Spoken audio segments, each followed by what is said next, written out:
Howdy everybody! Today we're broaching a very important topic, one that I've seen pop up in the comments. People are saying, man, all these new bikes nowadays are all feeling kind of the same, you know? It's like motorcycles are undergoing a sort of crabification, to use an evolutionarily biological term for you there. You know that whole thing that everything's turning into a crab. Well, I think all of motorcycling's kind of turning into a 7 to 900-ish cc parallel twin street naked bike. But there's very good reasons why motorcycling is aggregating towards a singular type of motorcycle, and also some nice, beautiful glimmers of hope that things may not stay the same forever. So, why are bikes going to this format? Well, there's several reasons. First of all, it's cost cutting, right?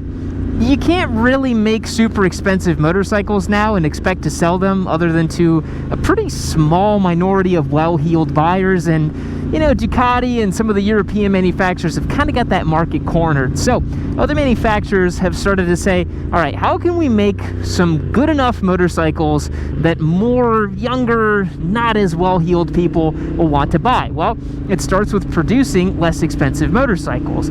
Typically the most expensive part of a motorcycle to make is the engine. Surprise, surprise. A lot of the other components, you know, frame, gas tank, wheels, all that stuff, you know, you can throw parts bin parts at those things all day long. But that's kind of what manufacturers do. You know, gas tank will probably be model specific, but you know, stuff like even wheels, brake systems, gauge pods, screens, all that stuff, it's all pretty straightforward and usually from the parts bin. So the engine really is the more expensive part. So what do you do if you want to save some costs? Well, you make a motorcycle engine that you can put into lots of different bikes, right? And as it turns out, one of the most flexible formats is the parallel twin, because it's sporty enough, especially in the 270-degree configuration, kind of like in this CB750 over here. It's torquey enough, so it can be good for, you know, even a touring style motorcycle, an adventure style bike. It's also flexible enough and makes a good enough sound that you can get away with it in a sport bike, in a cruiser, in a touring bike, in an adventure bike. You can fit them in a lot of different configurations because they're really compact. Unlike a V-twin as well, parallel twins, you know, the cylinders sit side by side, so it's one head, typically two camshafts, because it's dual overhead cams on almost all of these, except for this Honda actually, which is a single overhead cam that has the unicam system, but that's a little bit unique. But anyways, you can share parts inside of the engine, and it's less expensive than building a V-twin, for example, even though that's another twin cylinder engine. So it's just simpler and easier and cheaper to make. Manufacturers are also responding to the demands of the consumers, right? People obviously still want fun, cool, interesting motorcycles, but they don't want such specialized tools anymore, which is why we've seen the adventure segment really blow up.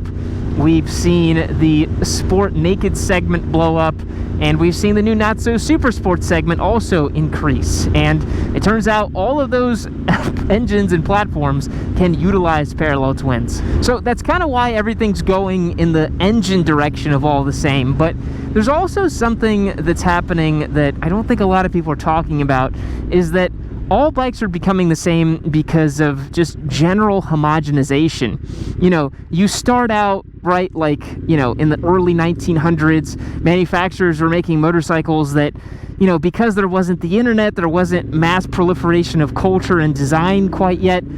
Some of them had, you know, throttles on the left-hand side, shifters on the right, braking systems that were all wonky and all that sort of thing. It was actually kind of funny that it took several decades for, you know, everybody to be like, okay, let's all get this straight. We got throttle on the right, brakes on the right, eventually an electric start. You know, a lot of features start to become standard, and there's really, at some point, there's no point in innovating on those features, right? Like, there would be no point in a manufacturer coming out and saying, yes, we have re-engineered the throttle on a motorcycle. Everyone would say, what? We already have throttles. We all know how to use them. And now it's such that every motorcycle is so standard that you can ride any bike you want from the last 30 years or so. Like, for example, this past week, I was riding a 1993 Honda Goldwing. and it rode like any other motorcycle would. It had a throttle, brakes, clutch, gear shifter. It was all the same, you know.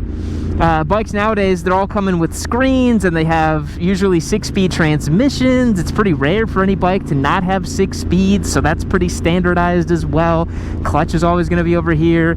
Yeah, sure, some of them have hydraulic clutches, some of them have cable actuated clutches, but you know, there's a lot of stuff that we're kind of done innovating or thinking about with motorcycling, and we don't need to reinvent the wheel with, you know? So if everything's ride-by-wire, everything's a parallel twin, everything to 270-degree crank, manufacturing and supply chains and quality control on most of these brands are pretty darn good now. Nearly every bike is great to ride and is really excellent and feels really good. You start to really just pick apart small differences in execution, right? The electronics package, the overall fit and finish and vibe of the bike, right? These are all things that can feel different from bike to bike, but honestly, yeah, like, you know, you ride any of the new crop of parallel twin bikes from all the different manufacturers, and yeah, it's going to handle a little different. Maybe the screen might look a little different, but I mean, overall, they're all pretty much the same damn thing, you know what I mean? The other thing about it too is, particularly in the sport naked segment, we've kind of standardized wheel and tire setup too, and braking setups. Everything's got, you know, pinching calipers. There's no more drum brakes. The quality and ability of the brakes may vary, but they all feel kind of the same, you know? Everything's running on a 17-inch front end if you're running sport bikes and naked bikes. Usually a 120, 70, 17. Nobody, I mean, sometimes they're a little thinner, like a 110 on a Ninja 500 or whatever, but I think that bike's actually running a 120 at this point. Rear tires as well, everything from 160 to a 180. The margins and the sort of operating window of differences in these bikes is really small. It's just really small nowadays because consumers have come to expect just certain things from their bikes, and it would just be very alienating for a manufacturer to do something really radical in terms of the execution of the motorcycle. So they all end up feeling kind of samey, and truthfully the consumer benefits from this because what you can do at that point is, like I said, you can ride any motorcycle you want. You can go back in the catalog, ride whatever you want. You can go to any dealership and ride whatever you want, and you're just going to have a good time and feel good doing it, which is pretty sweet. Because the consumer nowadays just has less money, unless you're chasing that, you know, very well-heeled customer, and that's actually where we do see, you know, innovation and changes and things happening. Like Ducati, for example, does keep changing their engines and changing their bikes a lot because their customer base can afford it, and if they have to charge an extra $2,000-3,000 per unit for them to be able to get it, they'll do it, you know. I think the V4S just keeps going up like 10 to 12% in price every year, and people are like, okay, yeah, sure, whatever. I guess not every year, but maybe by every model generation, you know? But the gains are starting to be invisible. The ways in which motorcycles are changing and becoming better or, you know, more unique are more invisible. Like, to me, you know, the Ducati electronics package is the absolute best of the best in the business, and it is just miles ahead of what anybody else is doing, particularly in the V4 platform. And you know, that's something that is really hard to measure, to show. I mean, all you can do is talk about the way it feels on track and how you're like, yeah, I go really fast when I ride a Ducati because the bike can just do whatever I want it to do, and it's just the magic of the electronics, right? But it's hard to measure that or show anybody that. There's also the idea that over time, you know, we've just seen more and more marginal gains across nearly every industry. You know, when we first started making motorcycles, we were making big, huge leaps and bounds, you know. Back in the 70s, you know, I was not alive, but I've read the history books, right, so to speak. Before any bike made even 100 horsepower, you know, it was like a big deal to get to that power figure, and people were working really hard at it and doing things. Now you can get a factory bike with 230 horsepower with a warranty, you know, like that's not unheard of. But getting back to what I said in the beginning, where there's some glimmers of hope of like something truly unique or different coming along the pipe. We saw this in 2015 with Kawasaki's H2 bikes, you know, the ZH2, the H2, all their whole supercharged bikes. Genuinely a game-changing, innovative sort of thing. We saw this with the the first generation 6-cylinder Goldwing. That was like, whoa, that's really different and unique, and then it worked, right?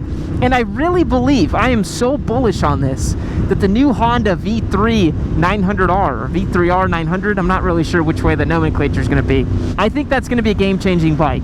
A V3 configuration with an electronic compressor turbo in the middle of it, pushing boost. I think that might be the future.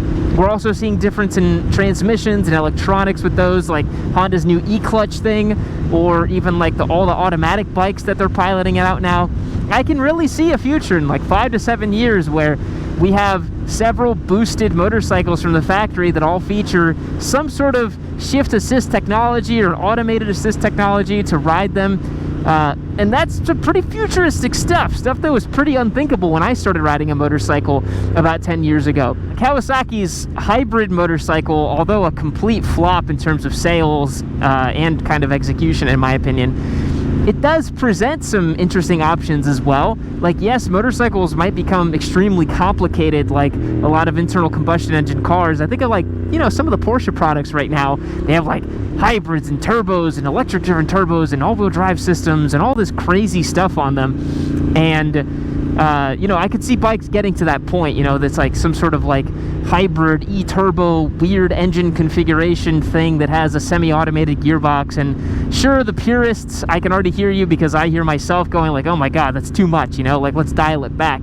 But I think that's where we're going to start seeing innovations and differences in motorcycling. It's that top end of the market, the more experimental, weird sort of stuff, the moonshot projects that still need to exist. But yeah, the kind of middleweight stuff, the kind of mid-section of the market, I think it's only going to get more and more like cookie cutter and boilerplate and cross-platformed. I don't see a future in which we have, you know, interesting $10,000 bikes, so to speak. They're all going to be pretty much like this, which is no bad thing. This is a genuinely very good motorcycle that I really enjoy riding. So bikes all becoming the same, I don't think it's necessarily a bad thing, but it is a trend that I'm noticing. But there's lights at the end of the tunnel. There's manufacturers doing cool stuff. I think the ZX4, for example, too, was something really oddball, really different. And the more time that's passed since that bike was released, the more I'm like, I can't believe we got that bike. That bike is so cool. That bike is so cool. I think that bike actually had so much to offer for the enthusiast, and something different and cool. And it made the right sound, right? Like, a lot of people want their bikes to sound different.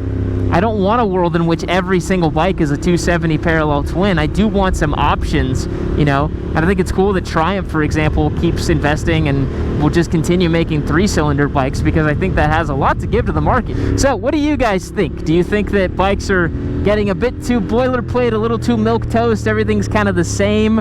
Or are you happy to see that costs are coming down? You know, this Honda Hornet is like $8,000. That's a hell of a deal for a hell of a motorcycle. And if it has to use a cross-platformed engine, it's really not the worst thing. It's very responsive, very nice. And I don't know, I like the new chassis. Like, I think that's something that we don't think about a lot. We only focus on the engines on a lot of these older bikes, and I'm like, but man, the way this Hornet handles, the way it's so light on its feet, is really nice. But all right, boys, that's gonna wrap it up for today. Conversation on how bikes are all feeling the same. Leave me a comment down below, let me know what you think. I'll catch you guys in the next one. See you later.